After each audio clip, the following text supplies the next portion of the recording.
Good morning. Thank you all for coming out bright and early for our session. It's my pleasure to introduce our wonderful speakers we have here today with us for Bad Bugs, What You Gonna Do? And I did refrain from singing the song. Also, if you have any questions, we're going to try to hold those until the end.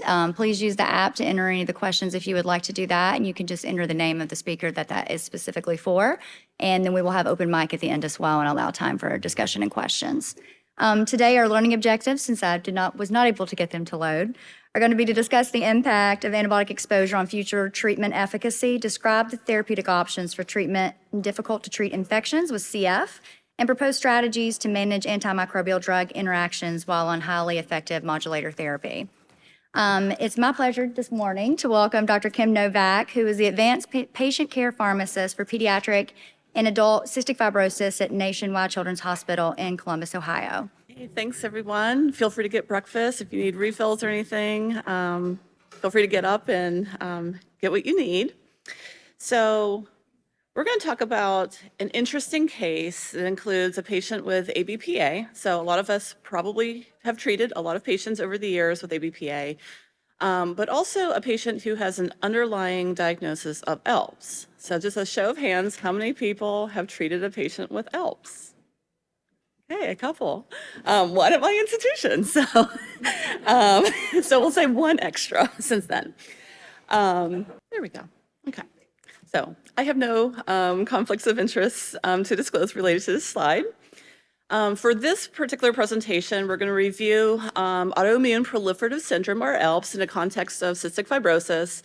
We're going to outline some typical presentations of allergic bronchopulmonary aspergillosis, or ABPA, and then highlight this case where we have to treat atypical ABPA in a patient with both CF and ALPS. And then, of course, we're going to evaluate our key drug-drug interactions because that's the pervasive theme throughout treatment of both of these conditions in this patient. So let's meet our patient. So our patient is a 6-year-old male. He actually transferred his care to our center in January of 2023. He had followed at a previous CF center in the northern side of Ohio and also had bebopped to Arizona for a period of time as well. And the reason he was transferring our care to us is really to facilitate better communication with all his care teams. His immunology and his hematology care was in Columbus, and so it made more sense to have a more unified collaboration between all those different services, along with pulmonary, to come up with his treatment plan. So from a medical history perspective, he has CF, he's a double delta 508 patient. He has a mosaic variant for his ALPS, which means that, this ALPS syndrome, which is extremely rare, a few hundred patients currently living that we know of in the entire world. This particular mutation that he has generally represents, less than 10 to 15% of patients with ALPS as well. He had mild persistent asthma, these recurrent situations of recurrent hives, obviously pancreatic insufficiency, and then coming into us, he was really recovering from a very prolonged hospitalization in December of 2021 at an outside institution where he had a very aggressive adenovirus infection, actually required VV ECMO support. He developed pneumothorax, required chest tube placement, so a very complex history that we don't always see in our young patients with CF these days. So what is ALPS? So it's a rare autosomal dominant inborn error of immunity involving the FAST gene, also known as the tumor necrosis receptor superfamily member 6. And really what this does is it makes the patient unable to regulate lymphocyte homeostasis through the process of lymphocyte apoptosis. So that's not happening. You're not having this self-destruction of lymphocytes that should occur physiologically. And that results in persistence and expansion of antigen-specific lymphocytes and reduced suppression of malignant transformation. So a lot of these patients, as they age, are at much, much higher risks of developing lymphomas in particular. So 14 to 51-fold higher risk compared to the general population. And so it is a lymphoproliferative disease. We see a lot of lymphadenopathy, hepatomegaly, splenomegaly, and a lot of autoimmune cytopenias. So thrombocytopenia, hemolytic anemia, and autoimmune neutropenia can develop, as well as these patients. It can involve other organ systems as well. So you can see renal involvement, liver involvement, and in a lot of cases, skin involvement. So a lot of interesting rashes and things like that as well. So how do we manage ELPS in general? So we certainly treat our disease manifestations. We want to treat and prevent complications from disease or the treatment we're using to treat the primary ELPS. And then ultimately, in difficult to control patients, we may pursue curative therapy, but that's going to be bone marrow transplant. So as you can imagine, that would not be an ideal situation we want to pursue in a CF patient who is going to be colonized with a lot of aggressive bacteria and so forth. That would make that sort of approach to therapy much more difficult. So unfortunately, because this is such a rare disease state, there are no standardized guidelines. There are expert opinion publications. There are a lot of local center experiences that see maybe clusters of a few of these patients, but nothing standardized as far as how we should always treat these patients. But in general, oftentimes, soon after diagnosis, they may be treated with a steroid course, generally 1 to 2 mg per kg per day of prednisone, for 2 to 3 weeks, and followed by a prolonged taper.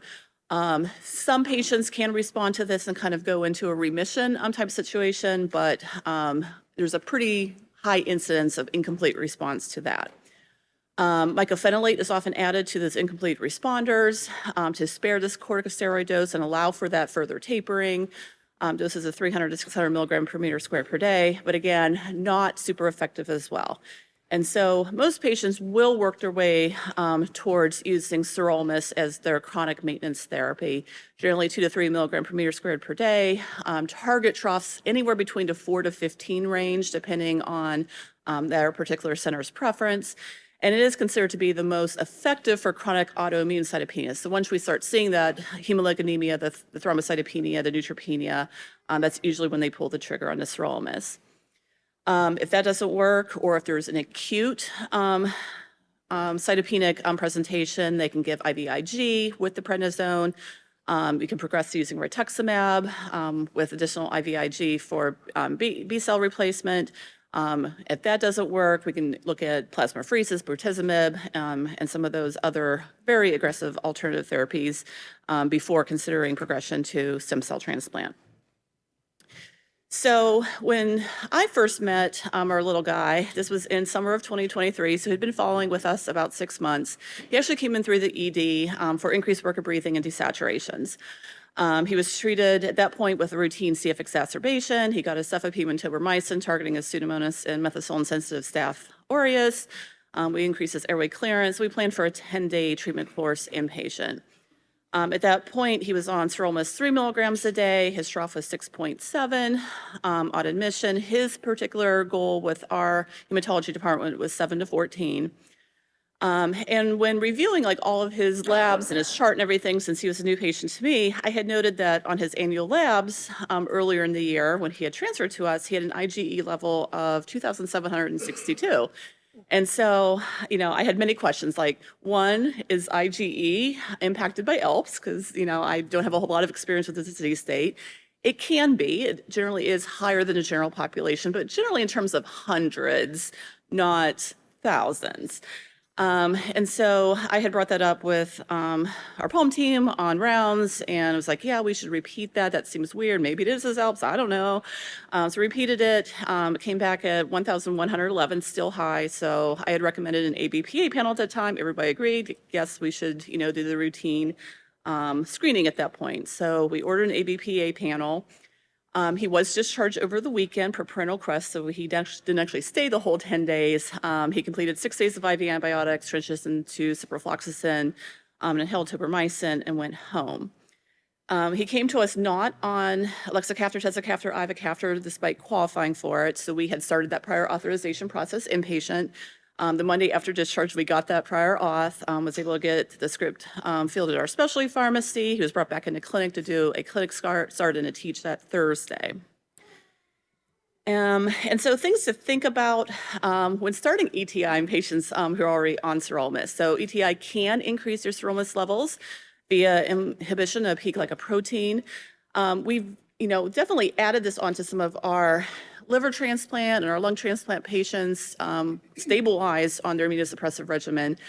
We didn't do any dose adjustments. We just followed their levels closely. And most of them did not really require a dose adjustment, maybe a slight tweak on their dose, but for the most part, not a significant change in their sirolimus.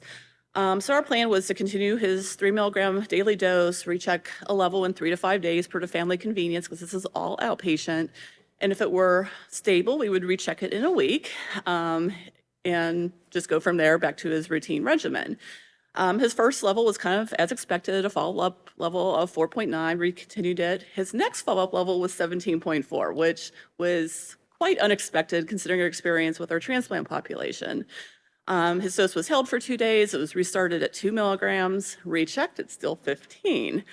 Further decreased to 1.5 milligrams, rechecked, it was 13.1. We further reduced it to 1 milligram a day with finally a follow-up level that we were happy with of 7.3. The interesting thing is during this time, he had a lot of constipation with the ETI initiation. And so as we were thinking about like why his levels went up, yes, we have a drug interaction in play, but more than we thought it would. We were actually thinking he was having an increased intrahepatic recirculation going on, where he was actually like reabsorbing his sirolimus from his GI tract because it was just sitting there in a much more prolonged state compared to typically. So fast forward January 2024, we have our second admission, and he had just come in to the clinic for a routine hematology immunology combined visit for surveillance labs and imaging. And surprise, surprise, his chest CT came back with a mass-like consolidation in the upper left lobe. There was mixed hypo and hyperattenuation. There was concern for organizing pneumonia, possible central necrosis. There were prominent lymph nodes and much more progressive bronchiectasis. So he was brought into the hospital, restarted his IV antibiotics, targeting his CF pathogens. And now we went down a diagnostic debate. So infectious diseases said, this looks like a mass, this looks like a tumor. We should get oncology on board. This might be cancer. Hematology oncology says this isn't a tumor, this looks like infection. Let's get ID on board and treat this infection.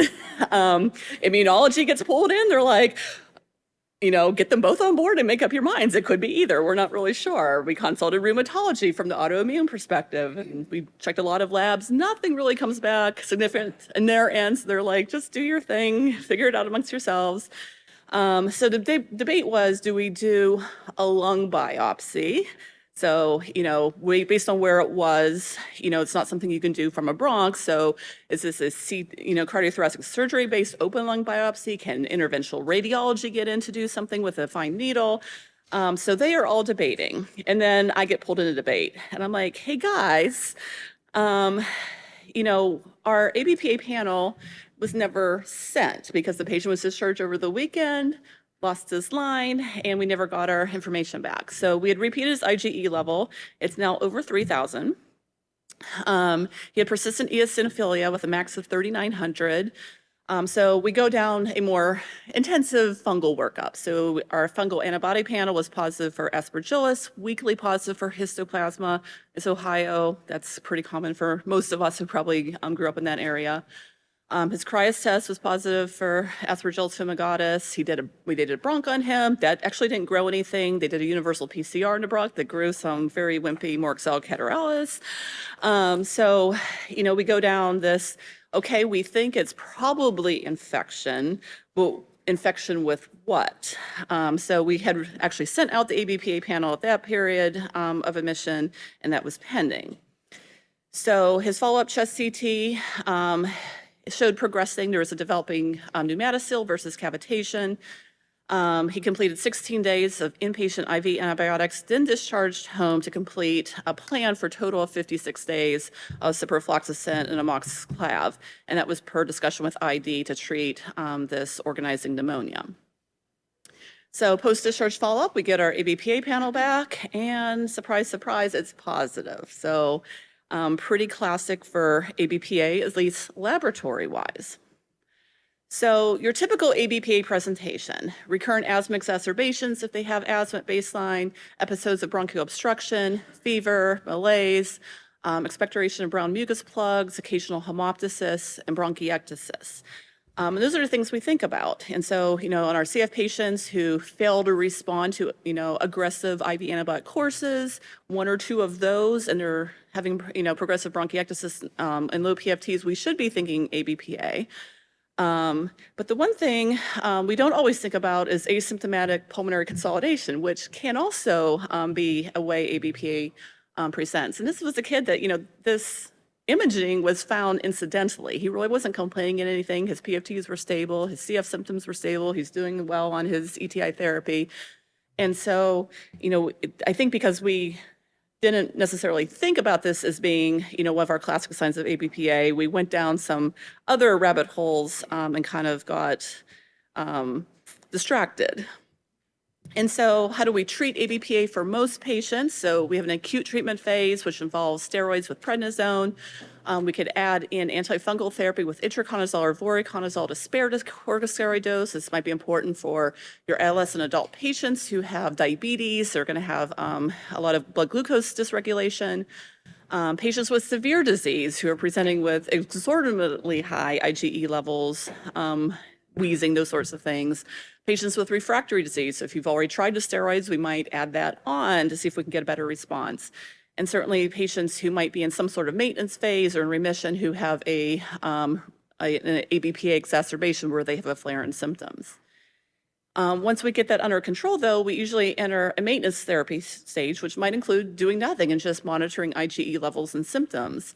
Some patients do continue on low-dose prednisone. Some patients may continue on azole antifungals long-term, sometimes in combination with steroids. And more recently, we've been seeing some use of some monoclonal antibodies, most likely omalizumab, but sometimes armeplizumab, benralizumab, or dupilumab. If any of you were at the fungal talk yesterday, the UK group was talking about using tezepelumab in some of their ABPA patients. And unfortunately, 4 of their 5 ABPA patients that they tried that on actually had progressive disease pretty rapidly escalated after adding that. And so they've stopped doing that. So it's just something to be aware of when you go down another immunosuppressive pathway. So our plan, so this little guy actually takes tablets. He learned to swallow tablets very early on and preferred that. So we started voriconazole, 200 milligrams twice a day on an empty stomach, prednisone, 50 milligrams a day, about 2 per kilo. We started that 2 days after the voriconazole because our ID colleagues were very concerned that we might have a flare in fungal growth with the steroids added on. So we wanted that pre-treated. His sirolimus had been recently increased to 1.5 milligrams because he had a slightly low level of 3.1. So we actually reduced it back to his 1 milligram dose, anticipating the drug interactions to come.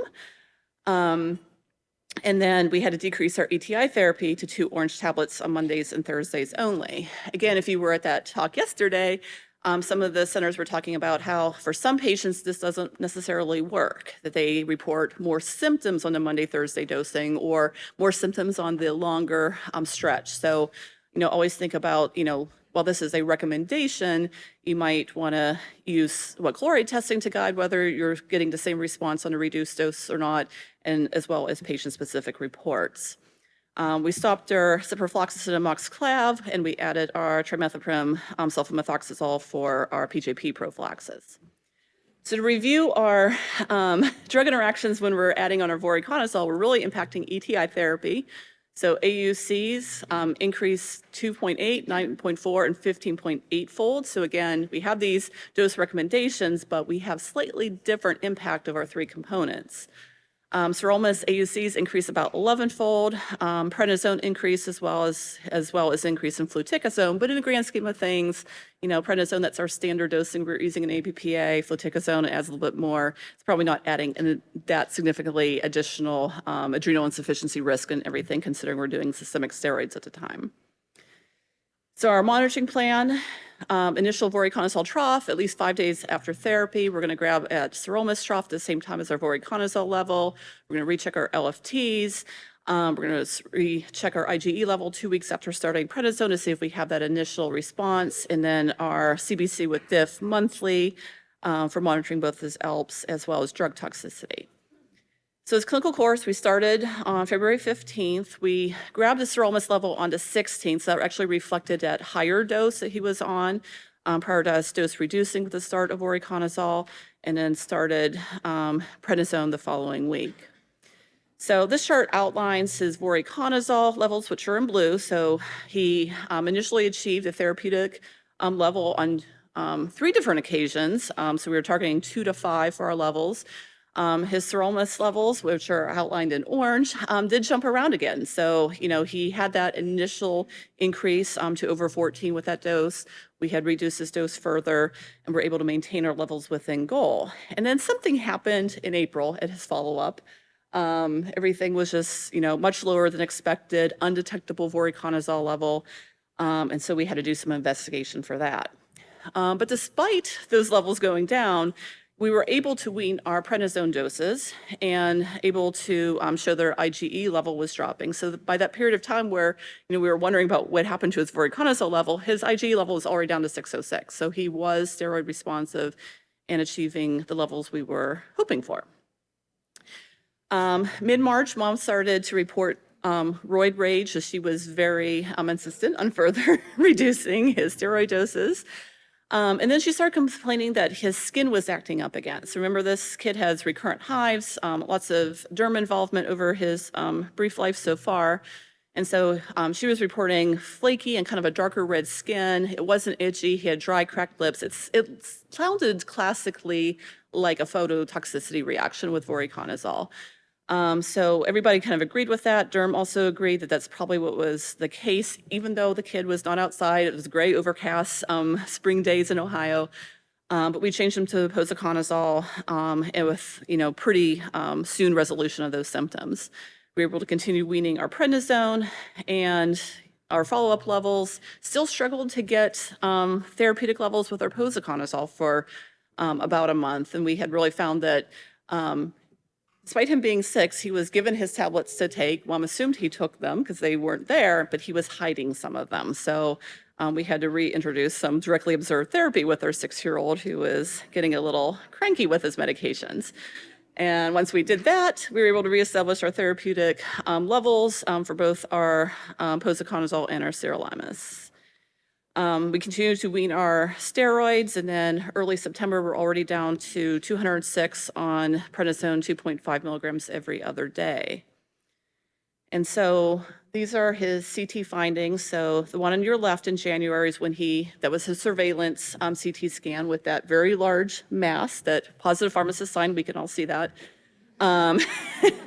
The middle one was after treatment with his IV antibiotics and before we had the official ABPA diagnosis. So some improvement, but definitely some cavitations developing that were very concerning. And then 625 was kind of like our mid-therapy follow-up CT, which you can clearly pharmacist sign, see that there's resolution and changes. So we're waiting his next follow-up CT next month to see, if we can officially stop some of our therapies. So our future plans, we're going to finish out 2 more weeks of the every other day prednisone dosing. We're going to continue our posaconazole at least 1 month after stopping our steroids, but that's all pending our CT. Continue to check our CBC and IgE surveillance every 3 months, presuming we kind of can go down to the maintenance phase, and then maybe consider omalizumab for long-term maintenance therapy in this patient since he had such a severe presentation.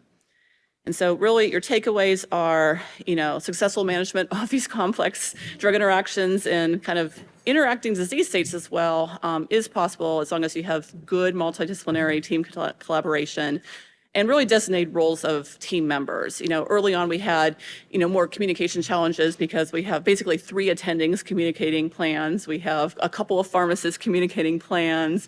We add in a 3rd pharmacist from the hemonc side because they're sitting next to the hemonc attending. And so just consolidating down to where the message is coming from and who it's coming from so that there's less parental confusion and we're all communicating a consistent message. And definitely persist with follow-up. We had, the patient who kind of went rogue and started hiding his meds, but we also had, parents who, were initially very responsive about getting labs and everything and then kind of fell off the radar and wouldn't answer phones, wouldn't return secure chat messages and things like that. So, definitely being persistent and not letting these patients fall off the radar. So we'll defer questions and answers later. In case anybody missed it initially, we are going to hold off on questions until the end. We do have a couple that are on the app. Please utilize the app, and then we will also have open mic at the end that we're going to have plenty of time for questions and answers for all of our speakers.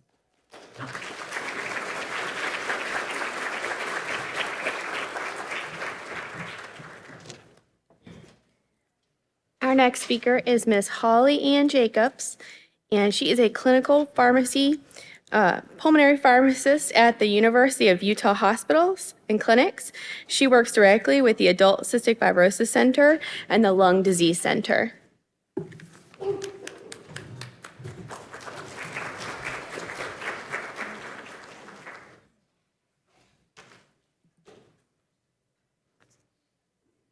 Okay, thank you.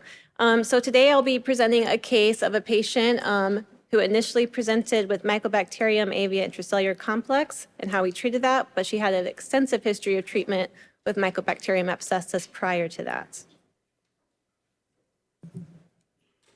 I have no disclosures. So today we will do a slight review of our NTM guidelines. However, I know this is something many of you in the room are already familiar with. So our primary focus will be our patient case, the strategies we utilize to treat this patient, navigating drug interactions, and numerous side effects, any barriers to that treatment via insurance, and then an update on our patient at the end. Just some common abbreviations you'll see throughout.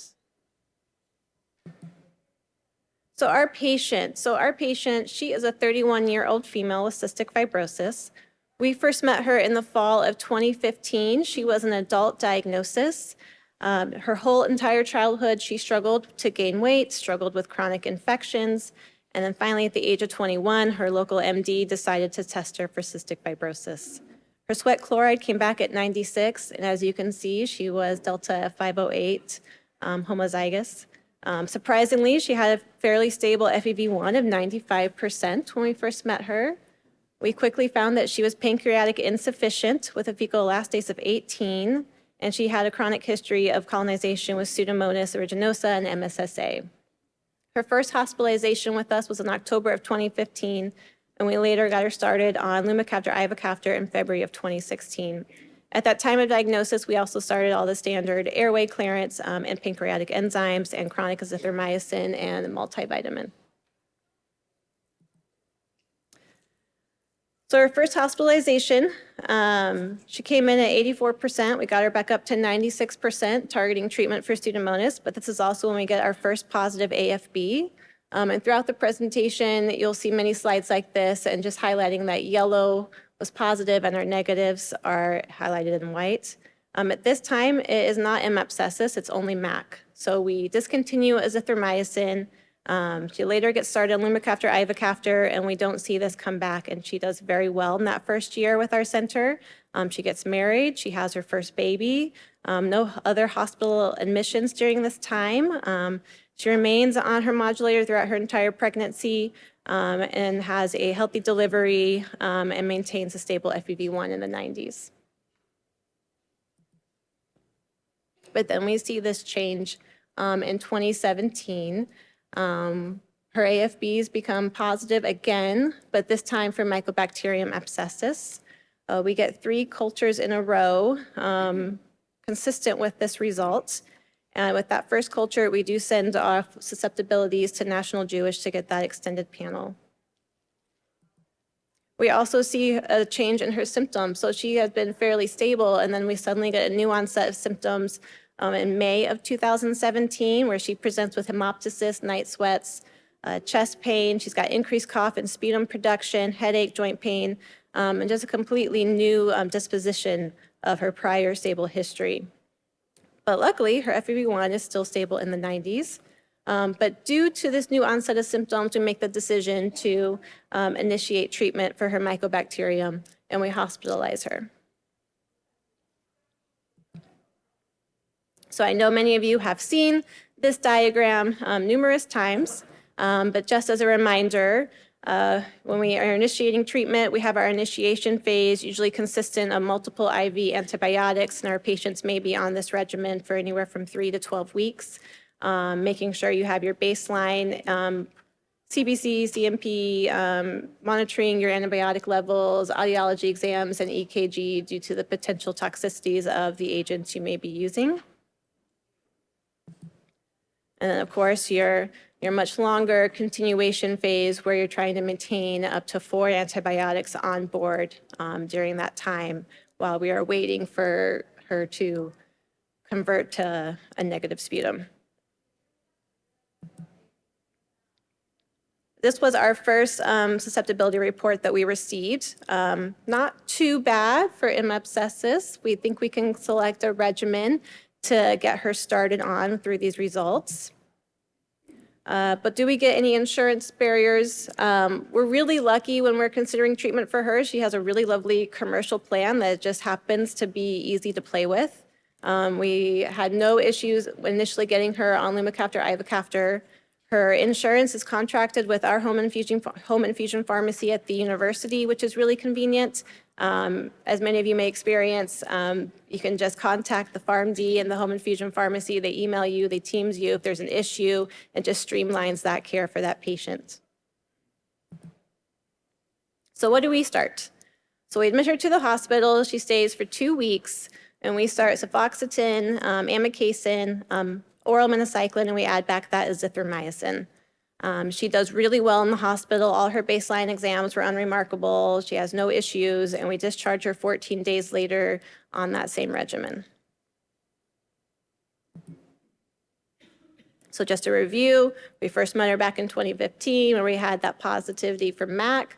It went away. Now we're back, we have M. abscessus. We're now in the spring, almost summer of 2017, where we're starting her treatments. 2 years follow. This is a summary slide that we'll go through. However, just to kind of show you the amount of antibiotics that she ends up being exposed to and the numerous toxicities that she endures in trying to maintain treatments. So as I said, we start in May of 2017. There's her regimen. However, we get another culture report reporting that minocycline is now resistant, and this is where she first starts to report issues with hearing. We quickly get another audiology, and we have confirmed hearing loss, and so we don't hesitate, and we pull amikacin and azithromycin from her regimen, and we also discontinue minocycline since we know this is resistant now, and we add tigecycline and clofazimine. Her hearing loss improves, thankfully. However, no surprise, now that we have tigecycline on board, we're struggling with nausea.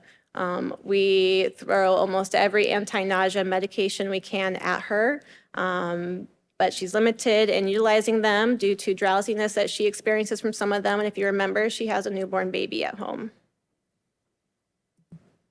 This is also where she first reports issues and concerns with depression. I think we mostly contribute it to postpartum, just after many conversations with the patient and what she is experiencing.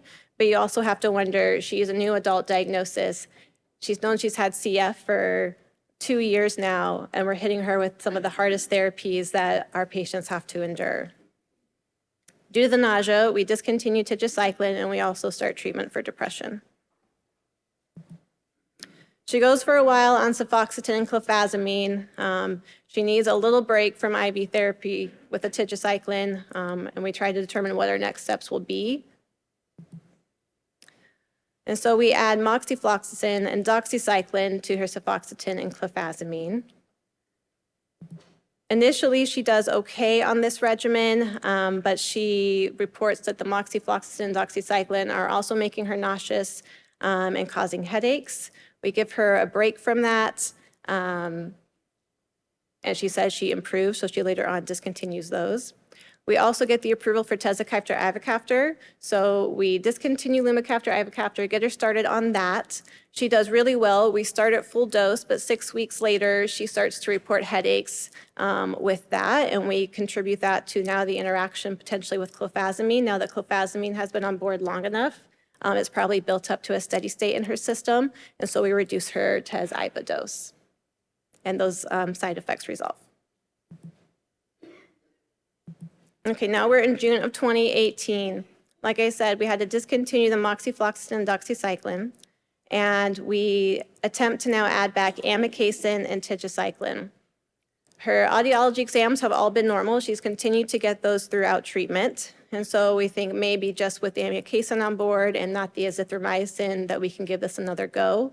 And we restart the tigecycline at a lower dose with a pre-treatment regimen of her anti-nausea medications on board. However, this time she develops acute kidney injury as a result of the amikacin, so we discontinue that. And she says, I need a break. This is too much. Remember, she's got that baby at home. She's a new mom. She's a new CF patient relatively. She expresses that I just need a break from being hooked up all the time. So we give that to her. That break doesn't last long.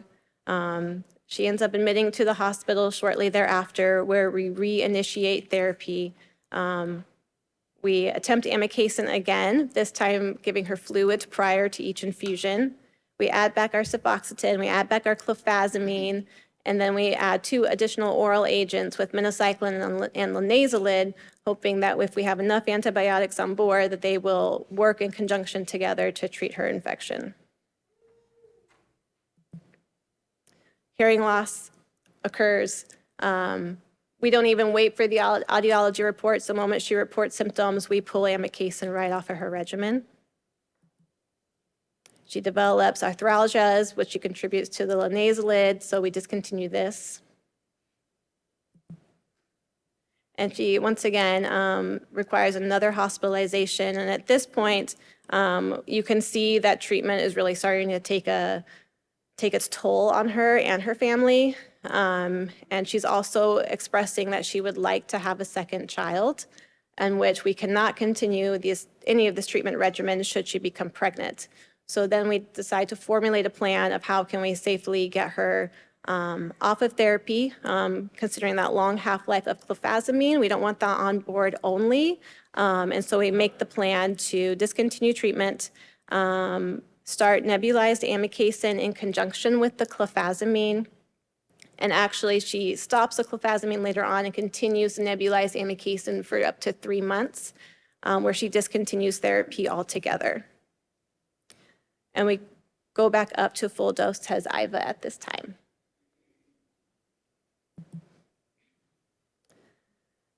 And then life is pretty good for our patient. Later on that year, we're now in December of 2019, she gets started on Alex Tez-Iva. She has a healthy pregnancy with a second baby shortly thereafter, where we continue her regimen. She requires no hospital admissions during this year, and she reaches a lifetime high FEV1 of 101%. After her second baby, she reports to struggle with postpartum depression again, and so we add that treatment back on where we had previously discontinued it. We see her in 2021. She has several routine clinic visits. In May is where she first starts to report potential side effects associated with modulator therapy. She has concerns of weight gain. However, she thinks it's due to her antidepressant because that's when she really starts to see this occur. And she is several months out now from having her second baby and thinks, let's wean off of this. Let me see how I do. And then I also just want to bring up as another complexity, there are social complexities that are starting to occur at home. She has 2 babies under 4, and there are some behavioral issues that I won't get into for the sake of this presentation with her firstborn. They're just adding to her treatment burden. In August, she reports brain fog and insomnia, so we temporarily discontinue modulator, and she agrees to restart at flip dosing. However, this does not improve this new reported side effect, so she wants to go back to Tez-Iva, and so we allow her and we help her to do that, and then she has her 3rd pregnancy. This brings us to 2022. So previously, while on highly effective modulator, she had no admissions. Now that she is back on Tez-Iva, she starts admitting to the hospital more frequently. We see her in April 2022. She is 32 weeks pregnant at this time. And she's very honest. She says, I'm just struggling to do my treatments. I'm tired. You know, she's a mom of 2, about to be a mom of 3. Her focus is on her littles. For anyone who's been 32 weeks pregnant, I can only imagine the hardship of doing CF treatments at that time. And we presume that that's why she needs to be admitted, and we don't think much of it. But then she admits again later that year, and this is where she earns herself a diagnosis of CF-related diabetes, requiring insulin shortly thereafter. And as you can see, she continued admitting pretty frequently, taking us to April 2023. I'm sure you're all wondering what's going on in her lungs. What is she growing? So April of 2022 is when we actually first start to get sputums on her again. So right shortly after she started Alex/Tez/Iva, don't know if you know this, but there was a global pandemic. All our visits went to virtual. So we weren't collecting many sputums at that time, but the other caveat is that while she was on ETI, she was non-productive. So even if we were collecting sputums, we would most likely have had to induce her to potentially get a sample. However, it's concerning at the moment we start to get samples again. She is positive for M. which is not a big surprise. When she discontinued treatment, she was positive. However, she is now only on Tez/Iva, and she is productive again. She has those 3 cultures in 2022. And then the interesting thing is in April of 2023, she has a culture that's positive for both MAC and M. abscessus, which makes us all kind of scratch our head a little bit, but I don't think we think too much of it. But then it becomes interesting because we see the M. abscessus disappear from her sputum culture, and she becomes only positive for MAC thereafter.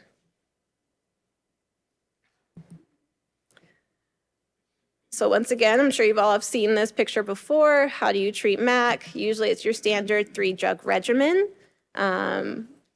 which is much more straightforward if this would be the first species that we found on sputum. However, it is not.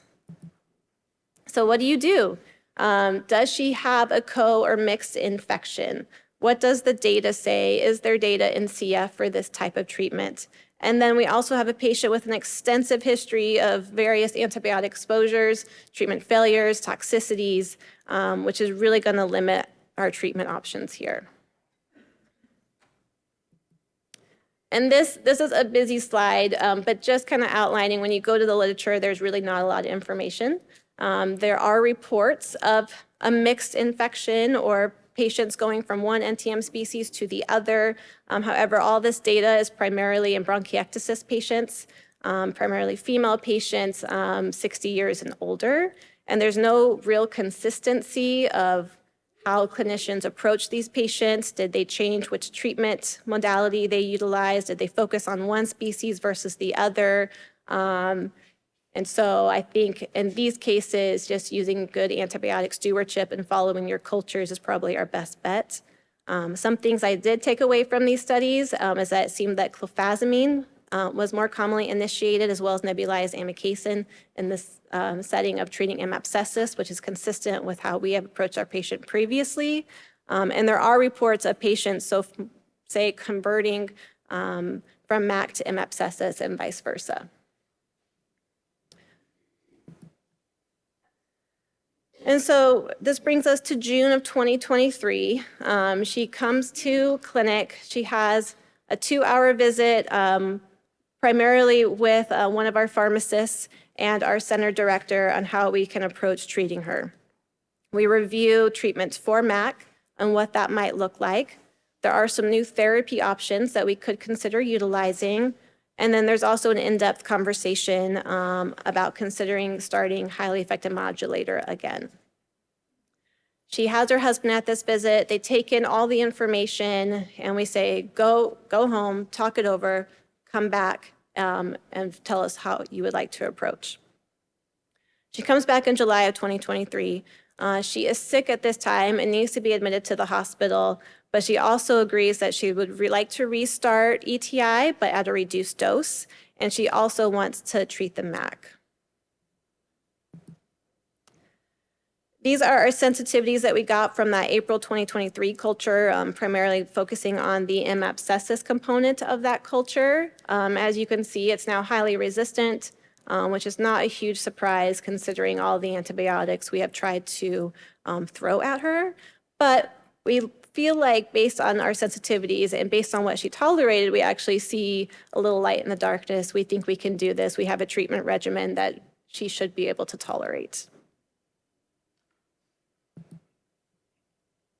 So she restarts treatment with IV cefoxitin. We now have our commercial product for amikacin, and then our lovely research coordinators help us obtain access to clofazimine once again.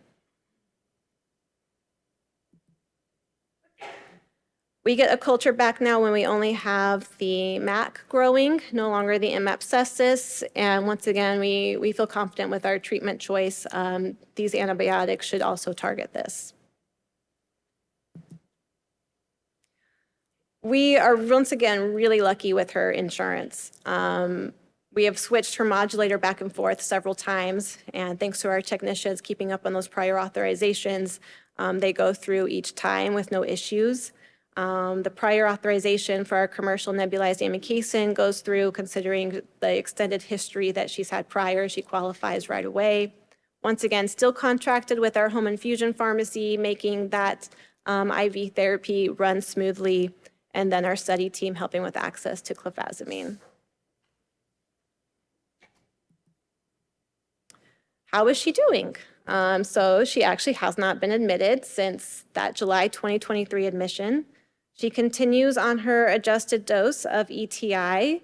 She is still on her current regimen of MAC. She maintains treatment for depression at this point versus going on and off as she has in the past. She has maintained treatment. Her FEV1 is stable in the mid-90s. She actually takes a family vacation this past year. However, she is still positive for MAC as of her culture result from last month. And then right before we left to attend this conference, she is now reporting new onset itching, which could be a side effect of clofazimine. However, the timing of it is interesting. So we're not really sure if that is the culprit quite yet. And so we are currently working her up for that. And I just want to say thank you to my pharmacy family, Dave and Zubin. This is a very complicated case, and at various times, I think we took turns taking the lead on her care. That's all.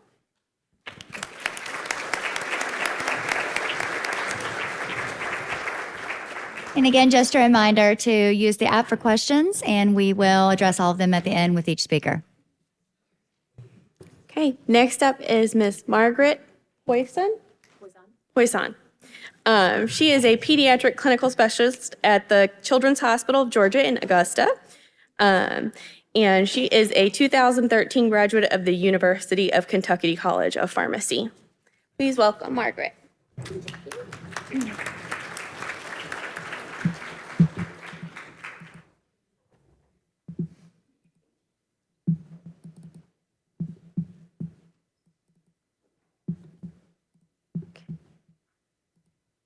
Okay, thank you. I also do not have any disclosures for this presentation. The objectives for this presentation are to review Burkholderia cepacia complex, or BCC, as I'm going to refer to throughout this presentation, and cystic fibrosis, understand the diagnostic and treatment-related challenges related to BCC, and finally, to discuss the recommendations for the management of BCC related to a specific patient case. I do have a couple polling questions that are embedded, and so we're just going to do, like Sarah said, the old school raise your hand. The last one is a open text question, so if you want to put that also in the chat, that would be great to participate. So we'll start with introducing our patient. She's a 13-year-old female, homozygous for Delta F508, and she's been on ETI since 2021 with an FEV1 baseline of 98%. In the spring of 2023, she began experiencing a steady decline in her FEV1. And in May of 2023, her PFTs were 8% below baseline, and she was treated with oral antibiotics. And at that visit, she was able to produce a sputum sample that we sent for AFB culture. And in July, we received the results from her AFB culture, which showed Mycobacterium avium complex. And at that time, her PFTs were now 11% below baseline, so she was admitted to the hospital for IV antibiotics with a plan to obtain a more adequate lower airway culture with a bronch and a repeat AFB with smear. So following her 10-day admission stay, her PFTs improved roughly back to baseline. However, at the end of August, her July BAL had resulted as Mycobacterium abscessus complex. So she was ordered a chest CT to evaluate for radiologic evidence and was found to have evidence of pulmonary changes consistent with Mycobacterium. This portion surrounding NTM management is going to be more of a brief high-level view for completeness sake of our patient's history, since Holly Ann already reviewed NTM in more detail. So as a graphic detailed timeline, starting on the left-hand side, our patient was readmitted at the beginning of October to begin intensive therapy with IV amikacin, cefoxitin, and azithromycin with a repeat bronch during that admission. And then following that hospital admission, her FEV1 was 96%, and we transitioned her to the continuation phase with inhaled amikacin, azithromycin, minocycline, and moxifloxacin. But from that July BAL that grew M. abscessus, we did not receive susceptibilities until the end of November, and that report showed a highly resistant M. abscessus strain. So based on that report, we replaced moxifloxacin and minocycline with clofazimine and omadacycline. But it did take about another 1.5 months to start, given the approval process related to clofazimine. Thankfully, in December, when we saw the patient at a follow-up visit, she had only reported, or her only reported side effect was hoarseness since starting inhaled amikacin. And this we were able to resolve with changing the administration timing of her inhaled amikacin. Her FEV1 was still 10% below baseline at this visit. And despite a negative BAL culture, her routine throat culture resulted with Burkholderia cepacia complex that was further speciated as Burkholderia cenocepacia. And of note, this patient did previously have a history of Burkholderia vietnamiensis in 2015, 2016, and 2019. But this was her first time growing cenocepacia. So this time I'd like to turn our focus to BCC. It's a genetically diverse and highly infectious bacteria with at least 22 known bacterial species in the genus. And Burkholderia can be found in many places in our environment and is known to commonly colonize products we use. And as a whole, it's a very difficult to treat organism due to the antibiotic resistance pathways associated. And the resistance has led to difficulty in eradication ability and is typically associated with severe clinical manifestations. So our first polling question I'd like to ask the group is, what is your biggest challenge with BCC? Would you say A, selecting an empiric drug regimen, B, diagnosis, C, managing drug side effects or complications of BCC, or D, something else? So A, show of hands. B, C, and D. Okay, I think I saw most hands for C. So hopefully in the next couple of slides, I'm going to attempt to highlight some of these challenges in more detail and perhaps provide a little bit more insight. But thankfully, in our case with our patient, C was less of a concern. She tolerated a lot of the side effects very well. But we're going to get into a little bit more of these challenges in more detail. So when we look at BCC specifically in persons with CF, the most common bacterial species are Cenocepacia, Stabilis, multivorans, and vietnamiensis. Specifically, Cenocepacia and multivorans have been identified as the most virulent species, and most notably, the ET12 strain of Cenocepacia has been associated with the greatest risk of poor clinical outcomes in CF. And despite certain species, in particular Cenocepacia, being associated with a 5-time higher mortality rate compared to other species and being a relative exclusion criteria for lung transplant, there's still substantial heterogeneity in clinical outcomes with BCC, from rapid lung function decline all the way to minimal adverse effects. Colonization with BCC also has been associated with increased mortality for patients at all levels of pulmonary function. And the existing in vitro data available for BCC suggests that treatment regimens with multiple antibiotics has the greatest bactericidal effect potential, and incorrect treatment may actually favor phenotypic changes in an infecting strain and lead to worsening lung damage. So overall, the incidence of BCC in persons with CF is low, The CF patient registry data has demonstrated a decreasing incidence of BCC from 2.9% to 1.3% from 2007 to 2022. And the registry highlights from 2023 are consistent, reporting a 1% incidence of BCC infection. It's worth noting the historical context of surrounding BCC and post-lung transplant patients, as the poor outcomes dictated a lot of the early recommendations and controversy of BCC. As mentioned previously, Cenocepacia as a species has been particularly problematic and has been commonly associated with what is referred to as Cepacia syndrome, a rapidly progressive pulmonary infection associated with leukocytosis, elevated inflammatory markers, and a 50% mortality rate. Okay, so our next polling question. For those of you that have encountered BCC, do you attempt to eradicate it if cultured? A, yes. B, no. C, you've not had any experience with BCC. Or D, only your first culture. So A, yes. Okay. B, no. C, no experience. And D, only with the first culture. Yeah, I feel like that was a little all over the board in a mixture. Sounds about right. Okay, achieving eradication with BCC is extremely difficult. Really, our goals of therapy should include a timely microbiological diagnosis and controlling the infection through appropriate antibiotic treatment selection to hopefully minimize damage and slow the decline of pulmonary function. Eradication, like I said, is nearly impossible, so the primary focus is reducing the bacterial organism burden. And this will be my last question. This is, if you want to type it into the chat, I'll give a little bit of time, but for those of you that have treated Burkholderia cepacia complex, what is your antibiotic, or do you have an antibiotic backbone in your regimen? Or you feel free if you'd like to scream something out.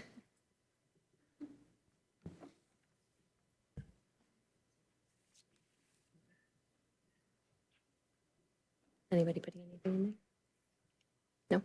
No, I don't see anything in the chat. Okay. All right, well, we'll get into that. So for several reasons, managing Burkholderia cepacia is very challenging. Some of the major challenges include a very few published studies on the treatment and management of BCC infections, resulting in a lack of standardized treatment recommendations. There's limited published antimicrobial susceptibility testing from established organizations such as CLSI and UCAST, in addition to the unique susceptibility patterns of each species and virulence of each species, and that further complicates how to appropriately select antibiotic or empiric therapy. UCAS even recommends against BCC susceptibility testing because of the wide MIC distribution of different BCC species and the scarce evidence of correlation between specific MIC and clinical outcomes. Combination therapy is often foundational to address the spontaneous resistance and resistance pathways of BCC. And lastly, the utilization of multiple drugs adds to the overall complexity of managing these infections. So not only is the susceptibility testing limited, but most of the data published is older and limited by the mechanism and detail of testing. Aaron and colleagues looked at 119 isolates of BCC from 51 unique patients in the late 90s. Half of the isolates were resistant to all single antibiotics tested, and only 7% showed bactericidal activity with a single antibiotic tested. They reported the most effective single antibiotics were meropenem by far, followed by ceftazidime and high-dose concentration tobramycin, defined as 200 micrograms per ml. An average of 53 double antibiotic combinations were tested, and about 18.5% of those double antibiotic concentrations were bactericidal. The most effective double combination was meropenem and minocycline, and almost half of the isolates shown to be sensitive to a single antibiotic experienced loss of the bactericidal effects when adding a second empiric antibiotic. But in general, that antagonism was able to be overcome with a third antibiotic, increasing the incidence of bactericidal nature to 30%. And the most effective triple combination was meropenem, ceftazidime, and tobramycin, demonstrating a 93% susceptibility of isolates tested. Saphir and colleagues published a more relevant update in 2018 highlighting the limitations of earlier susceptibility data and specifically how synergy studies failed to account for the unique species of BCC isolates tested. They tested roughly 1,800 antibiotic combinations for 258 isolates of various BCC species. And the most effective empiric treatment options reported were trimsulfa, ceftazidime, meropenem, and doripenem. And despite newer antibiotic options available to test in this study compared to the previous study published, the novel beta-lactam, beta-lactamase inhibitors were not useful against BCC infections as they were unable to overcome the efflux pump activity. Additionally, the most effective double antibiotic combinations from the previous study demonstrated significantly lower susceptibility, roughly 1/3 compared to almost half or more of the study by Aaron and colleagues. And in one of the few more robust trials looking at patients 12 years of age and older with pulmonary exacerbations over a 4.5-year time period who were randomized in a double-blind prospective trial evaluating combination antibiotic susceptibility and the effect on outcomes such as time to next pulmonary exacerbation, mean change in sputum bacterial density, treatment failure, hospital length of stay, and a mean change in FEV1 and FEVC, the authors concluded that antibiotic therapy directed by susceptibility testing did not result in better clinical and bacteriological outcomes compared to therapy by standard culture and sensitivity techniques. Only hospital length of stay was found to be statistically different between the groups and actually shown to be longer in the multiple combination bacterial antibiotic test group. So given what we've reviewed, what's known, how should we treat these infections? Ultimately, given the lack of robust clinical studies to support a standardized treatment approach, treatment is often case by case, taking into account in vitro susceptibility, previous clinical responses, and clinician experience. Given the antibiotic resistance of the entire bacterial genus, utilization of more than one antibiotic that has previously demonstrated in vitro activity is recommended during empiric antibiotic selection, and less emphasis should be placed on susceptibility given the lack of correlation of susceptibility testing and clinical outcomes. Rather, empiric therapy should be adjusted based on the patient's clinical and/or microbiological response. There's also not a lot of data regarding how long to treat, but in general, a minimum of 2 weeks seems to be a reasonable place to start. As I mentioned before, utilization of multiple drugs adds to the overall complexity of a regimen. We can see increased side effects, and in particular here, the GI, nervous system, and dermatologic based on the antibiotics most commonly used to treat BCC infections. There's also a greater potential for drug-drug interactions, and the majority of antibiotics shown to have in vitro activity against BCC are intravenous, so there's a consideration for aerosolized antibiotics as part of the regimen to help facilitate outpatient management and also to improve concentrations more directly at the source. Aerosolized delivery, known to have much higher concentrations compared to concentrations given via the oral or intravenous route, may be able to overcome those breakpoint susceptibilities, which are based on the IV or oral delivery route. And a patient's current medications, overall access, and insurance are just a few examples of patient-specific factors that should be taken into consideration when selecting an empiric drug regimen. So looking back at our patient, following the Burkholderia Cenocepacia positive throat culture, she was admitted back to the hospital for management of a pulmonary exacerbation. At that time, she was still on continuation therapy for her M. abscessus.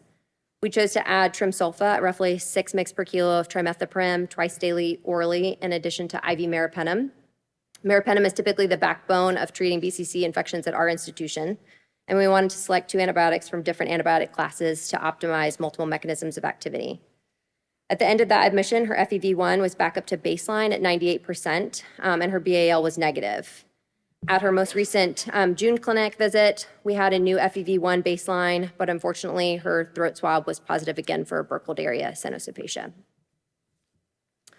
So although clinical presentation and manifestations vary greatly from patient to patient with BCC infections, there's still a high morbidity and mortality associated. The potential for substantial lung function impact based on available literature supports the need for both an accurate and timely diagnosis down to the unique species. And there is no current standard that exists for empiric treatment. However, given the chronicity and potential to include more bacterial variants, the overall risk-versus benefit ratio falls in favor of a more aggressive approach, utilizing different antibiotic combinations. Even considering the nebulized route should be a consideration, particularly in the first culture. And once a chronic infection has been established with multiple positive cultures, it may only be prudent to treat if associated symptoms of a pulmonary exacerbation are also present. A greater focus is needed on antimicrobial susceptibility testing with updated technology to establish standard MIC values for specific species. Traditional susceptibility testing with MALDI-TOF is still only able to identify BCC at the species level 80% of the time, creating clinical dilemmas. In the interim, using antibiotics with known activity and tailoring based on clinical response is appropriate. And overall, the selection of antibiotic agents should maximize efficacy and tolerability, minimize the potential side effects and drug-drug interactions, and utilize different combinations and routes of drug delivery. That's all I have.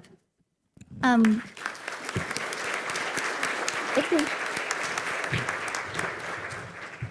As a reminder, again, we will have questions at the end. Thank you for all the ones you've submitted.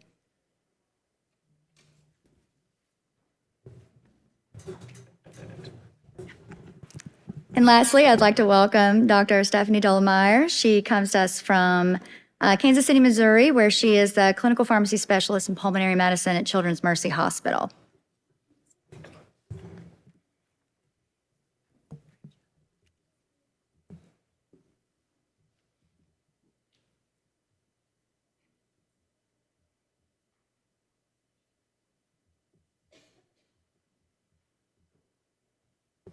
All right. Thank you guys for hanging in there, and good morning. I am the last presenter, so stay with me. But we're going to chat about difficult to treat pulmonary stenotrophomonas maltophilia together. And I have no disclosures. So the objectives of our presentation today are going to be discuss stenotrophomonas maltophilia, which I may refer to as SM, during the presentation. We're going to talk about infections, the most common barriers to designing effective treatment regimens. We'll identify the use of oral and IV antimicrobials in the treatment of SM, as well as describe the role of some new antimicrobials in the treatment of SM as well.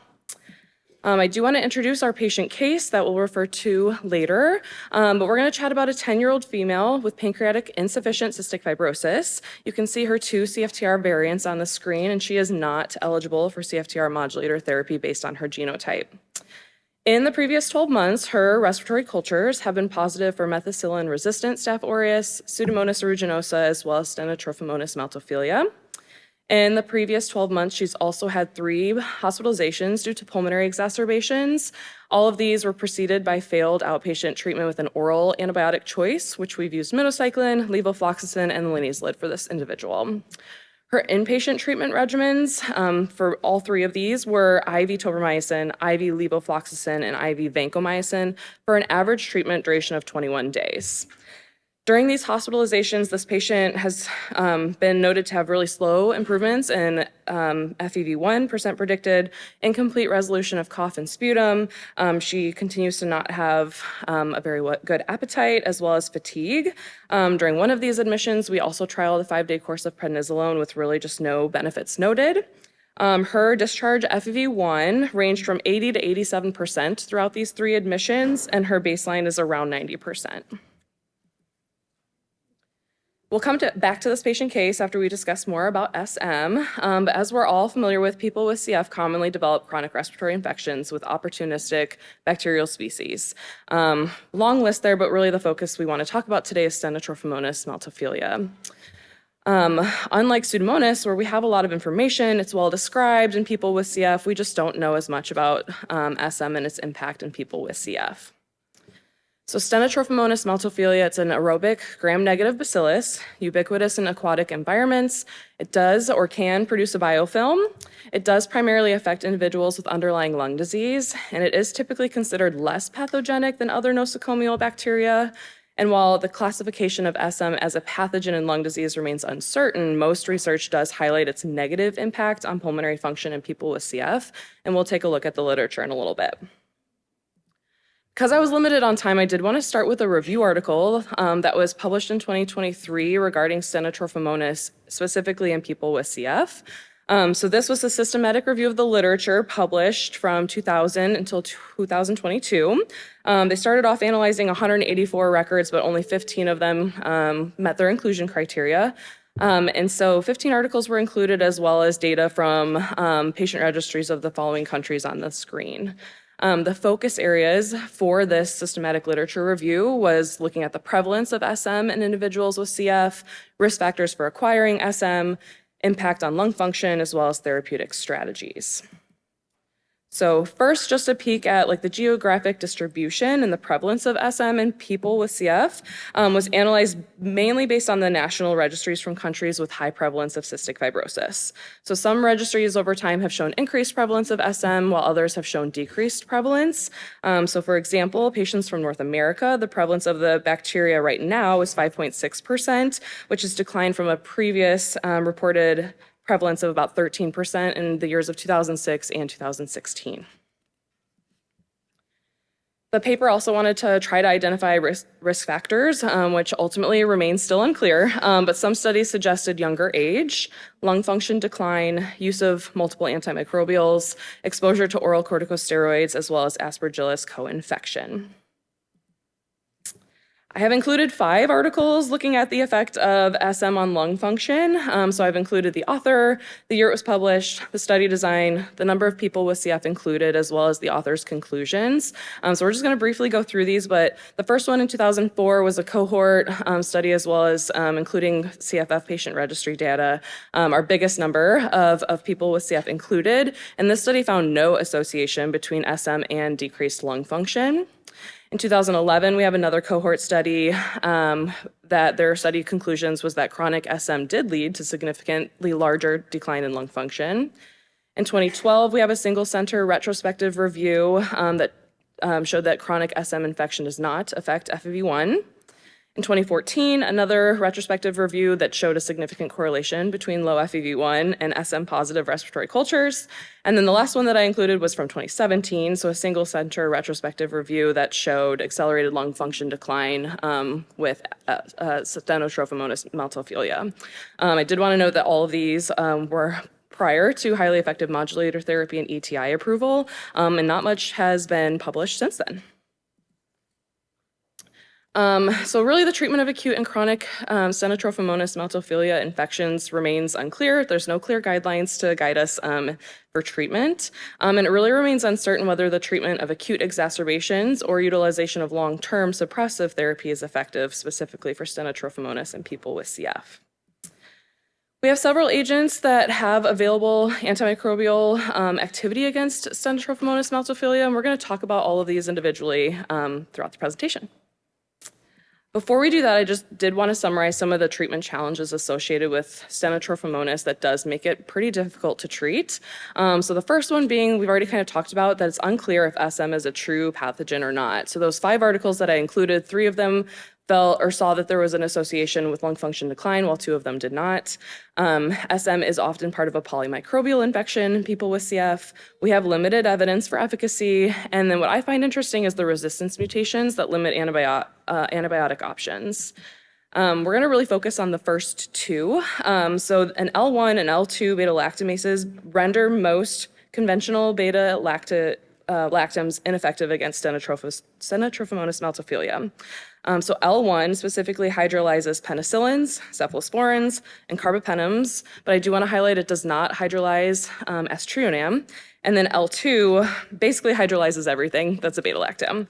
We'll talk about those again and how this applies to this case in a little bit, but there are other resistance mutations that render a lot of our other antibiotic options ineffective, such as aminoglycosides, trimethoprim sulfamethoxazole, tetracyclines, and fluoroquinolones. And as far as susceptibility criteria, we do have several agents with susceptibility criteria, but ticarcillin, clavulanate, and chloramphenicol are really not ever used anymore, so that really leaves us with 5 agents to choose from at this time. At this point in the presentation, I wanted to introduce the IDSA guidance document that was first published in 2023, and then they recently made an update in July of 2024. And this guidance document talks about the treatment of multi-drug resistant gram-negative infections. There are lots of different bacteria included in this document, but we're going to focus on the recommendations that they make for Stenotrophomonas maltophilia. This guidance document is not specific to people with CF, but what I'm hopefully interested in discussing is how you guys feel we should incorporate these recommendations into our care for our people with CF. The treatment options that the IDSA guidance document offers a few different options. So one is selecting 2 of the following agents, and then they do put them in the order of preference in which they suggest. So the first one being cefiderocol, second one being minocycline or tigecycline, third, trimethoprim sulfamethoxazole, and then fourth, levofloxacin. And then in addition to those combination options, we have another unique option with IV ceftazidime avibactam plus S-trionam. The guidance document specifically talks about considering this combination when patients have significant clinical instability or intolerance to or inactivity of other agents. Again, difficult to treat stenotrophomonas. At this time, we're going to kind of go through those agents one by one. I did want to spend a little bit more time on cefiderocol because if you're like me and you work at a pediatric institution, you may not be as familiar with this one. But it is the first of its class, and it was approved by the FDA in 2019. So it's a siderophore cephalosporin, and its mechanism is that it binds to extracellular free ferric iron, allowing delivery of cefiderocol across the outer membrane of gram-negative bacilli. Also has bactericidal action based off of its cephalosporin activity that we're familiar with by binding to penicillin-binding proteins. Its FDA-approved use is for pneumonia and urinary tract infections. At this time, it is only approved for 18 years and older, which is why I have limited experience using it, and then it is available IV only. So going back to the guidelines, the guidance document that IDSA released, their recommended use for cefiderocol is a component of combination therapy until clinical improvement is observed. And the rationale for this use is surveillance studies show that SM isolate susceptibility to cefiderocol is nearly 100%, but they do have the caveat that this evidence comes from trials that were conducted before the widespread use of cefiderocol. Moving on to the class of tetracyclines, the IDSA recommends using these as a part of combination therapy as well until clinical improvement. Minocycline is their preferred agent that they recommend, specifically over tigecycline due to its oral formulation, better tolerability. But we do have evidence to say that tigecycline should be active against SM, which I think is important for us to know for considerations for inpatient pulmonary management as well as for patients that maybe don't have great oral absorption. As far as the IDSA guidance document and the rationale for use, surveillance reports show that minocycline and tigecycline are active against 70 to 90% of isolates of SM, and both agents do have extensive penetration to the lung tissues. Newer tetracycline agents such as omadacycline and eravacycline have limited data specifically for SM, so it's not currently recommended. The third combination agent to consider would be trimethoprim sulfamethoxazole. Again, a component of combination therapy until clinical improvement is observed. And the rationale for use here, again, is that surveillance studies show that over 90% likelihood of activity against SM. However, there is increasing evidence of resistance. I looked a little bit deeper into people with CF specifically on this one because trimethoprim sulfamethoxazole I felt like had a little bit more data. And for people with CF, the resistance rates have been reported anywhere from 16% to 45%. So I think that's important to take into consideration. Fluoroquinolones, specifically in this class, the guidance document recommends levofloxacin as a component of combination therapy until clinical improvement is observed. And they really don't recommend transitioning to monotherapy. And that's because in the surveillance studies, the baseline susceptibility of SM to levofloxacin also varies a lot, anywhere from 30% to 80%. Levofloxacin is our drug of choice in the fluoroquinolones, mainly driven by the CLSI susceptibility criteria that exists. And we don't have that for ciprofloxacin or moxifloxacin.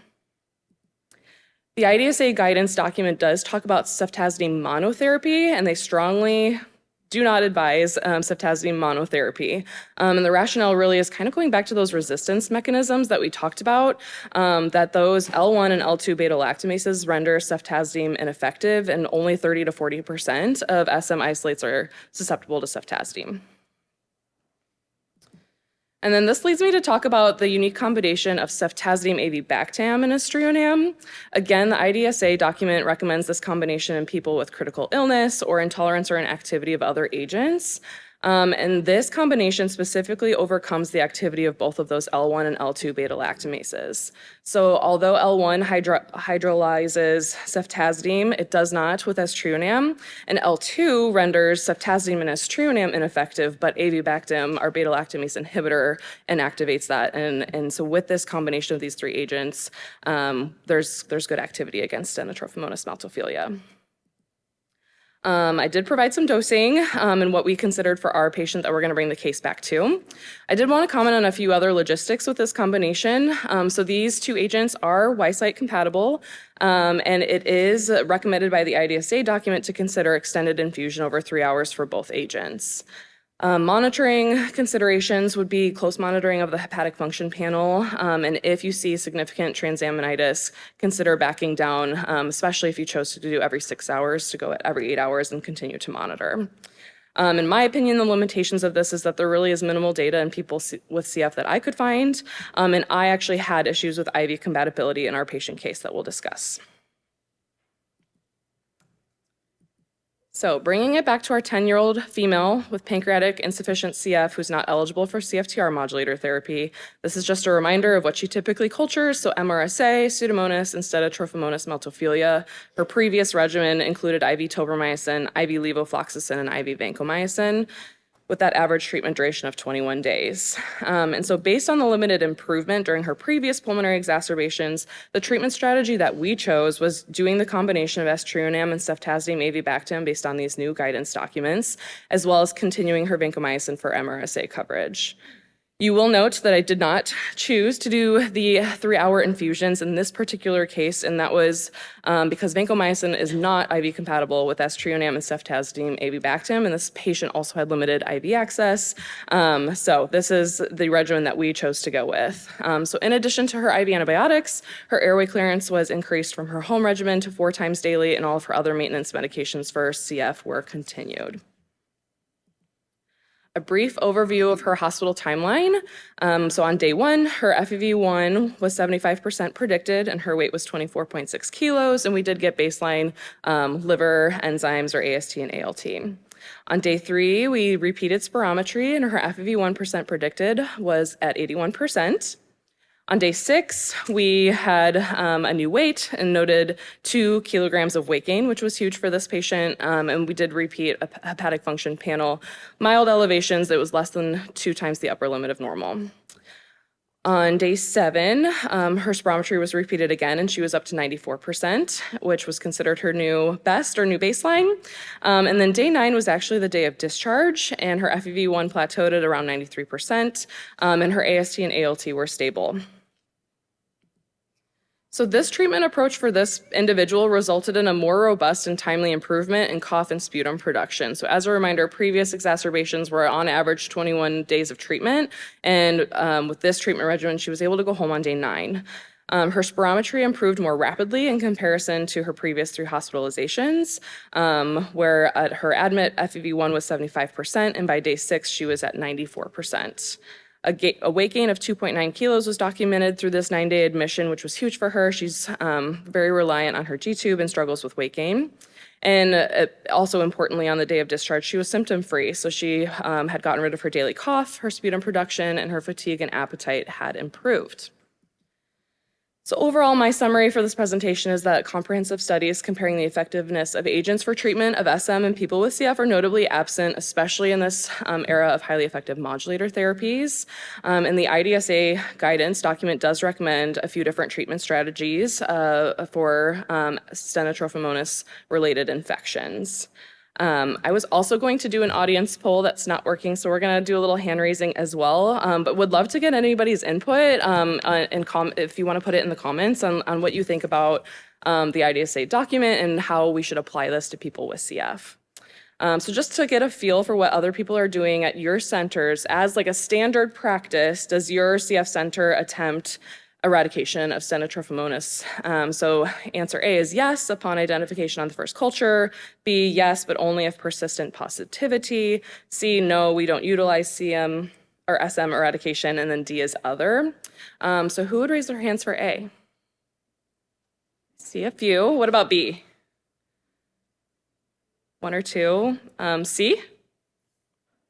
Yep, I figured that would be the majority. And then D is other, so if you have a different management strategy, please put it in the chat. Okay, and then the second poll that I had planned was, does your CF center include Stenotrophomonas coverage within pulmonary exacerbation treatment regimens? So answer A is yes in all SM colonized patients. B is yes, but only after failure to improve on the initial regimen. And then C, no, we consider SM an unlikely contributor of pulmonary decline. So who would raise their hands for A? Okay, and what about B? Okay, so like split 50-50 there, and then C, anybody just ignored it totally? Okay, good. All right, and the last poll is, does your CF center double cover for Stenotrophomonas as your standard practice?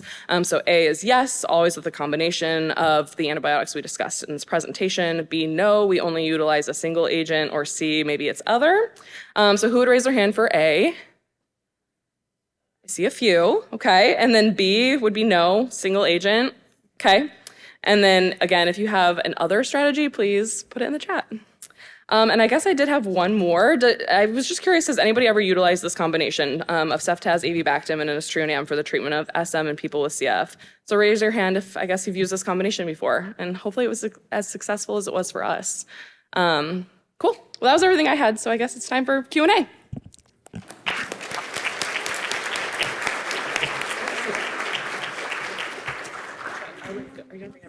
Yeah. So we have some really good questions that we have on the chat. So thank you to all who have contributed. I think this is one of the things that I look forward most within these sessions every year, because I think we always spark very good discussions. I'm going to go through these with each of our speakers based off if you voted for them, so the most popular ones, and we'll kind of work through each one as we go through. So I think the most popular one we have voted is for Holly Ann. So are you routinely collecting clofazimine serum concentrations on all patients or only for complicated patients? So I've only been part of 2 patient cases where we have utilized clofazimine, and we have collected levels on both of them. I don't know, Dave, have we collected on patients who are uncomplicated For clofazimine levels? So the question was, how often do we collect clofazimine levels on patients, or is it just complicated cases? We're doing everyone, okay? Let's see. The second one is, so the Mycobacterium talk was very popular. The second one is, how long was it decided that the brain fog from insomnia was due to the ETI and not the discontinuation of the SSRI? Oh, that's a good question. So I think she contributed to ETI because she said it resolved when she sorry. So I think we ended up contributing it to the ETI, or the patient contributed that due to when she took her break from it, she felt better.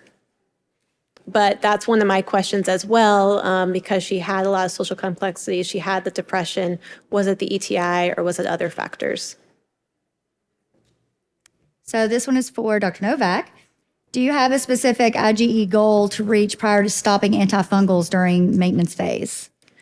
Nothing is like guideline based, but generally we like them to be in the 200s ideally, before we would stop any sort of acute treatment phase. Certainly if somebody had, intolerable side effects or whatnot, we may consider that, as long as we're under 500 at that point, and serial monitoring with a quick trigger to restart it if we start to rebound.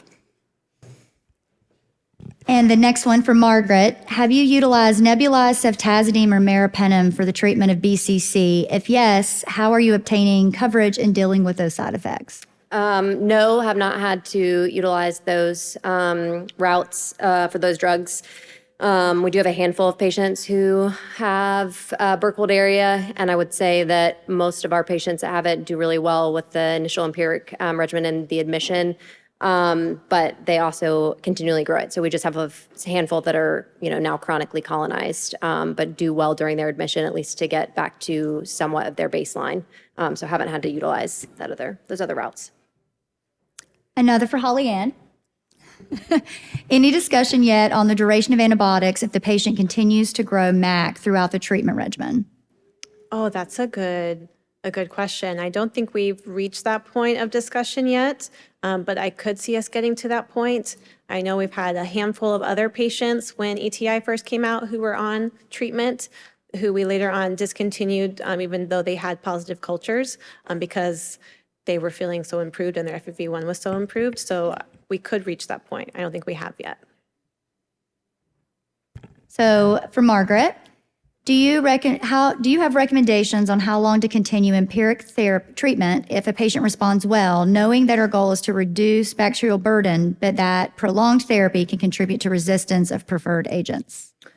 Yeah, not necessarily guideline driven. I would say that we at a minimum approach it at 14 days for our patients and then tailor that based off of their response. So if they're still continuing to climb on their FEV1, we'll continue to keep them and treat them beyond that 14 days. If they begin to plateau, we'll look to try to, pull that back and stop to, avoid overly treating, knowing that it tends to become a chronic problem. For the NTM talk, was a discussion to discontinue ETI and switch to Teza-Iva instead of a reduced trial of ETI first, driven by the patient or by side effect severity? Also, was the concern that ETI adjusted dose would be boosted by the clofazimine and lead to side effects again? Any consideration for ETI levels or repeat sweat chloride for reassessing the reduced dose? Okay. Let's start with the first one. Was this decision based off side effect or severity? I think it was highly patient-driven. It was interesting that she had been on therapy for almost over a year with 0 issues and then suddenly was having issues. I think also at that time there was maybe some circulating social media among some CF patients reporting these side effects, and suddenly she had them too. But also in conjunction, she was also postpartum, 2 kids at home. And so I think that it was multifactorial, but since she felt strongly to go back to the other modulator, we supported her in doing so. Was there any thought that, or was there concern that the ETI adjusted dose would be boosted by the clofazimine and lead to the side effects again? Yeah, yes, definitely. That definitely went into the decision-making to keep her at a reduced dose. And was there any discussion about levels for ETI or repeat sweat chloride on to reassess the reduced dose?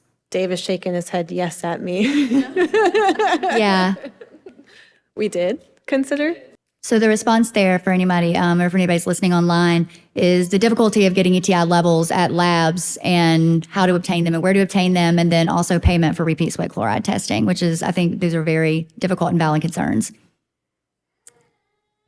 Okay, next. So do you typically start voriconazole or itraconazole for ABPA? Some suggest GI tolerance is better with Vori, but the IDSA suggests ITRA for first line. This says, I haven't seen a significant difference in AIR patients, but I'm really curious about your experience. Yeah, I think we've kind of shifted a little bit over the years. I've been working in CF over 20 years, and I would say probably up until the last 5 to 7 years, probably itraconazole was our initial go-to. I think with the newer IDSA guidelines, just for like invasive aspergillosis, there's been a shift more to maybe preferring voriconazole upfront.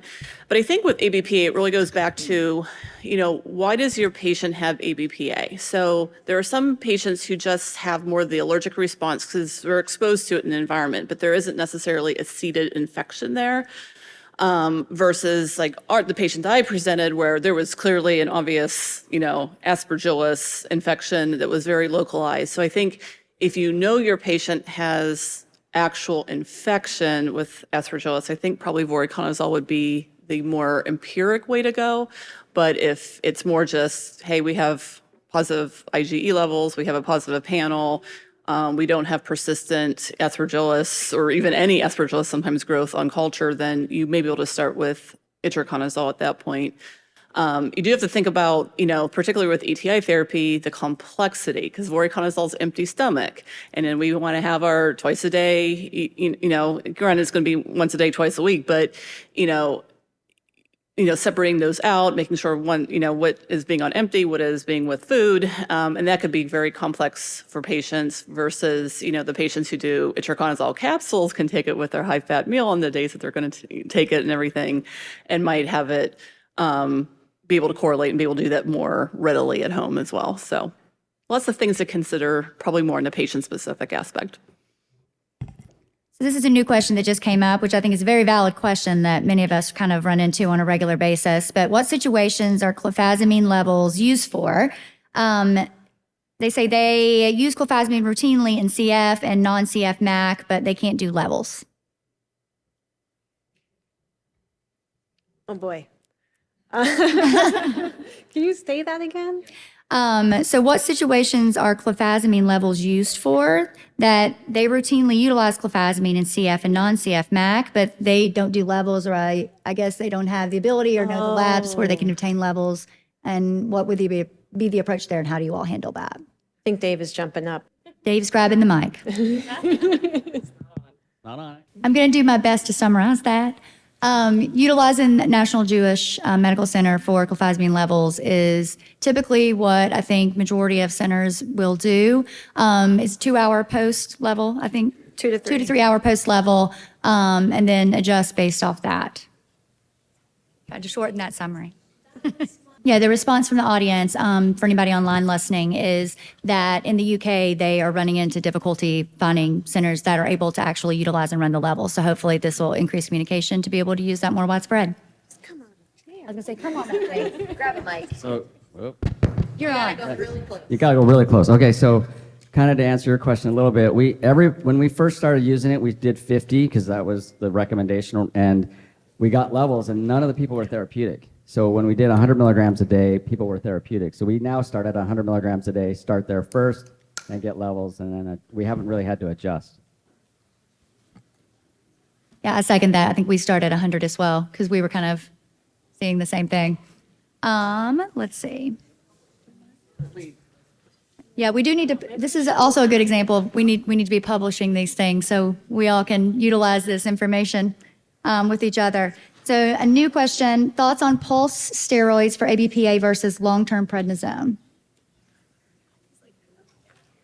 I have a few patients over the years that we did that where, we tried to wean down their prednisone dose, but we were failing to get them below 20 milligrams a day. So remember, like 20 milligrams a day in an adult-sized patient, you would be considered immunosuppressed at that point. And so we had made that decision to do pulse IV methylpred to try to spare corticosteroid side effects. So it's definitely an option for your high-dose corticosteroid, dependent patients. For patients that you can get down to like 5 milligrams a day, I don't know that it offers an additional benefit and just might be more intrusive to their daily life to come in for monthly infusions and whatnot. So, but definitely those patients who can't wean to the lower dose steroids or wean off, those would be the patients to consider that in. So for the steno talk, any experience with use of doxy for stenotrophomonas? We have several patients that cannot tolerate minocycline for dizziness, neurological issues, and the team would like more oral options. I can think of a few examples where we've used doxycycline in a patient that had steno and MRSA. That was certainly not guided based off of susceptibilities, because as I mentioned in my presentation, we don't have CLSI criteria for that. But I think as Margaret mentioned in her talk as well, there's a lot of lack of correlation between susceptibilities and clinical response. And so I don't know that it would be wrong to try it if that's what the patient tolerates.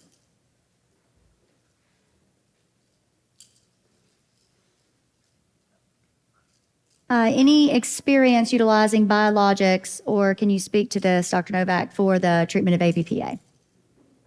Yeah, at our center, we have a handful of patients we've used omalizumab for, generally that maintenance phase. The problems are trying to get insurance to pay for it. If you try to use it too soon in the ABPA management, oftentimes your IgE levels are too high and they're off the chart. It's not that it won't work, it'll just take a longer time to bind that IgE, but a lot of the insurance companies are very strict about you must be on the chart with your weight and IgE level or we won't even consider you for treatment. So that's where I think, that maintenance phase makes more sense. Get their IgE level down as much as possible with your steroids, your antifungal if you need it. And then once you get onto the chart, pursuing the omalizumab for maintenance therapy at that time. So that's the only biologic we've personally used at our institution for ABPA specifically. But we have talked about using, the IL-5 antagonist as well. So this one is for Holly Ann. Were there CT changes before initial treatment, and what kind of changes occurred? So we did not get a baseline CT, so I can't speak to that. Sorry for that. And I think that's the only questions that we have submitted at this time. Does anybody have? Oh, perfect. Feel free to come up to the mic. I don't know if you can hear me. I can. Okay, it's working. This is for Stephanie. I'm just curious for some of the more novel antibiotics that you mentioned, the ceftriaxone and as avibactam. Personally, I also work at a children's hospital. We do not have access to these readily on our formulary. They're highly restricted by ID. How do you navigate? At our center, it's sometimes challenging when ID gets consulted because they don't exactly align with our approach to treating infections. So how do you navigate that, and is that a restriction, and how do you overcome that? Yes. So her mic went out a little bit. So just to repeat the question, at her institution, she's a pediatric center, and ceftriaxone and ceftaz-AV are restricted to ID use only. And so the question is, how do you navigate that ID consult and maybe them, altering what you had recommended for your patient with a CF exacerbation? And I would say that we have similar struggles. To my knowledge, I don't know if we even have ceftriaxone on our formulary, but we definitely have ceftaz-AV, and ceftaz-AV is also restricted to ID use only. I am, as a pulmonary team, we're a consult service as well, so we don't have our own resident team. So it's a consult service with a Gen Peds team, and kind of doing the daily management. I personally am very close with our ID pharmacist, so usually I go to them and just run it by them and get their blessing, and then have the team order it. But we've certainly had scenarios where the full ID team comes in, and honestly, sometimes it's beneficial because they're the ones that brought this to my attention, that this IDSA guidance document even exists. So it's good to collaborate with them. It's good. And I hate to chime in, but I can't help myself. So I'm an ID and CF pharmacist, so I'm always going to be here to promote and talk about how important I think the blend between cystic fibrosis and antimicrobial stewardship is, and how I always encourage people to reach out and have communication with your ID pharmacist and ID team to collaborate on these specific cases. And there is going to be an update. I'm not sure if anybody's aware, but we brought up the gram-negative guideline that was updated in July. There's going to actually be an update coming up soon. I don't know the date exactly that is in cystic fibrosis, but it does have inclusion of specific antimicrobials like the new combinations for imipenem that do have pediatric dosing recommendations specifically, and does have more target towards pediatrics. So I think that will be beneficial and helpful. Can you hear me? We can. So first of all, to the speakers, fantastic talks. Kim, I always thought Alps were in Switzerland in Europe. And I've been doing this for 40 years. Great talks. I think one of the things to think about is, as pharmacists, the way in which we infuse these drugs, and through our Utah group with the 23-hour infusion. So some of the data is there, but if we use these newer techniques we know pharmacodynamically should work better, might actually give us better outcomes. And just for the record, for the last 40 years, we've never been able to totally correlate microbiological data with outcomes of patients. So if we think it's going to be there. Now, I think it's a great guideline and stuff, but it's never been a Bible, and that is not an infectious disease thing. I know that's against your rules, but just remember how the patients feel. But I think some of the ways in which we can help the teams maximize how drugs are given, and whether it's a 2-hour infusion or 3-hour infusion, to work through the details, I think that's really helpful. So thank you for your presentations.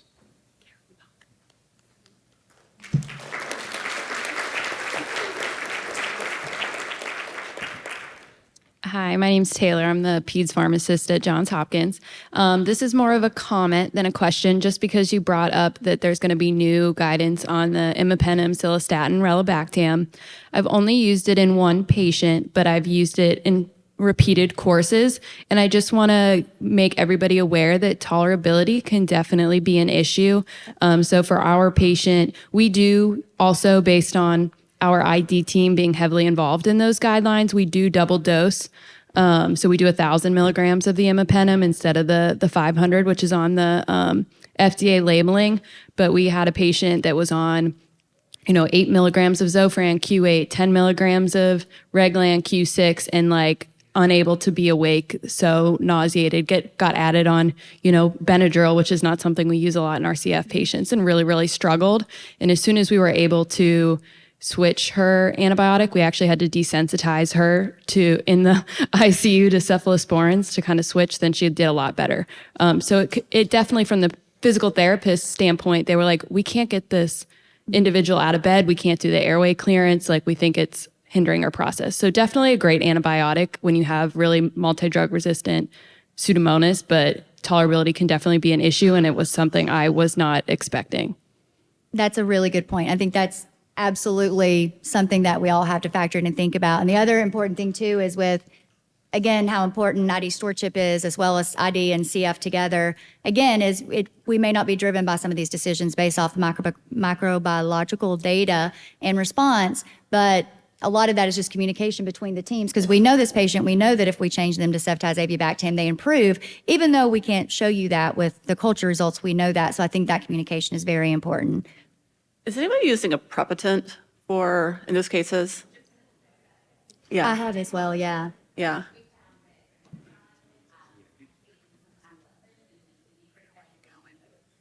Will you go to the microphone? We have people online, and I want them to hear your brilliant response. Yeah, so we do use NK1s as well as, so fosaprepitant, we utilize IV, but aprepitant outpatient, as well as I've found in some teenagers, they just seem to respond better to granisetron. And when you look at there's lots of studies out there, granisetron is a little bit more efficacious. So sometimes I'll go there before trying them off to see if we can come up with a better prophylactic regimen. I'm not sure that mic is working very well, but her comment was granisetron has been very beneficial in a lot of their patients as well. And fosaprepitant. Yeah. Yeah, so remember, prepitant and fosaprepitant is a moderate 3/4 inhibitor. So, if they're already on Vori, not really going to matter. But, if you're not on Vori, you would theoretically have to dose adjust. Though we have chosen not to dose adjust if we only do like twice a week dosing. So we haven't done that. The patients that we've used it in have been kind of on the cusp of going from pediatric to full pediatric adult dosing. And so I'm like, well, it's probably there or halfway in the middle, and it's probably fine. And, their LFTs were fine. So we didn't dose adjust. But if you're definitely doing it frequently, you might need to do that. Do you have any other questions from the audience? All right, thank you for coming out this morning, and thank you to our speakers.